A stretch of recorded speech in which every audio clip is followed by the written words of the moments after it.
আবু হুরায়রা রাদিয়াল্লাহু তাআলা আনহু থেকে বর্ণিত, তিনি বলেন, এক রমজান মাসে রাসূলুল্লাহ সাল্লাল্লাহু আলাইহি ওয়াসাল্লাম আমাকে যাকাতের সম্পদ রক্ষা করার দায়িত্ব দিলেন। দেখলাম কোনো এক আগন্তুক এসে খাদ্যের মধ্যে হাত দিয়ে কিছু নিতে যাচ্ছে। আমি তাকে ধরে ফেললাম আর বললাম, আল্লাহর কসম, আমি অবশ্যই তোমাকে রাসূলুল্লাহ সাল্লাল্লাহু আলাইহি ওয়াসাল্লামের কাছে নিয়ে যাব। সে বলল, আমি খুব দরিদ্র মানুষ, আমার পরিবার আছে, আমার অভাব মারাত্মক। আবু হুরায়রা রাদিয়াল্লাহু তাআলা আনহু বলেন, আমি তাকে ছেড়ে দিলাম। সকালবেলা যখন রাসূলুল্লাহ সাল্লাল্লাহু আলাইহি ওয়াসাল্লামের কাছে আসলাম, তিনি বললেন, কি আবু হুরায়রা, গত রাতের আসামের খবর কি? আমি বললাম, হে আল্লাহর রাসূল, সে তার প্রচণ্ড অভাবের কথা আমার কাছে বলেছে।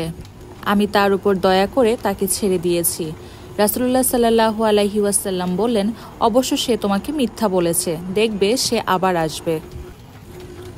আমি কথায় বুঝে নিলাম সে আবার আসবেই, কারণ রাসূলুল্লাহ সাল্লাল্লাহু আলাইহি ওয়াসাল্লাম বলেছেন সে আবার আসবে। আমি অপেক্ষায় থাকলাম। সে পরের রাতে আবার এসে খাবারের মধ্যে হাত দিয়ে খুঁজতে লাগলো।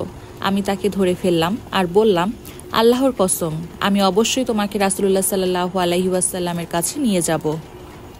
সে বলল, আমাকে ছেড়ে দাও, আমি খুব অসহায়, আমার পরিবার আছে, আমি আর আসব না। আমি এবারও তার উপর দয়া করে তাকে ছেড়ে দিলাম। সকালবেলা যখন রাসূলুল্লাহ সাল্লাল্লাহু আলাইহি ওয়াসাল্লামের কাছে আসলাম, তিনি বললেন, কি আবু হুরায়রা, গত রাতে তোমার আসামি কি করেছে? আমি বললাম, হে আল্লাহর রাসূল, সে তার চরম অভাবের কথা আমার কাছে বলেছে, তার পরিবার আছে, আমি তার উপর দয়া করে তাকে ছেড়ে দিয়েছি। রাসূলুল্লাহ সাল্লাল্লাহু আলাইহি ওয়াসাল্লাম বললেন, অবশ্য সে তোমাকে মিথ্যা বলেছে, দেখো সে আবার আসবে।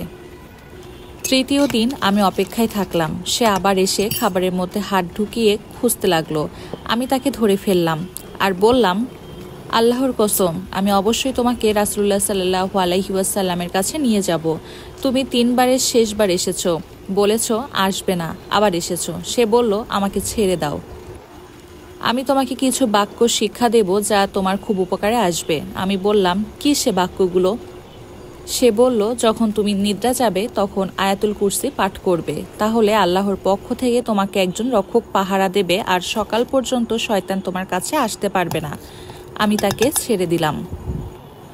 সকালবেলা যখন রাসূলুল্লাহ সাল্লাল্লাহু আলাইহি ওয়াসাল্লাম এর কাছে আসলাম, তিনি বললেন, কি আবু হুরায়রা, গত রাতে তোমার আসামি কি করেছে?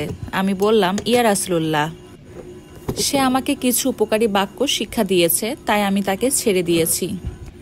রাসূলুল্লাহ সাল্লাল্লাহু আলাইহি ওয়াসাল্লাম জিজ্ঞেস করলেন, তোমাকে সে কি শিক্ষা দিয়েছে? আমি বললাম, সে বলেছে, যখন তুমি নিদ্রা যাবে তখন আয়াতুল কুরসি পাঠ করবে, তাহলে আল্লাহর পক্ষ থেকে তোমাকে একজন রক্ষক পাহারা দেবে আর সকাল পর্যন্ত শয়তান তোমার কাছে আসতে পারবে না। আর সাহাবায়ে কেরাম এ সকল শিক্ষণীয় বিষয়ে খুব আগ্রহী ছিলেন। রাসূলুল্লাহ সাল্লাল্লাহু আলাইহি ওয়াসাল্লাম বললেন, সে তোমাকে সত্য বলেছে, যদিও সে মিথ্যাবাদী। হে আবু হুরায়রা, গত 3 রাত যার সাথে তুমি কথা বলেছ, তুমি কি জানো সে কে?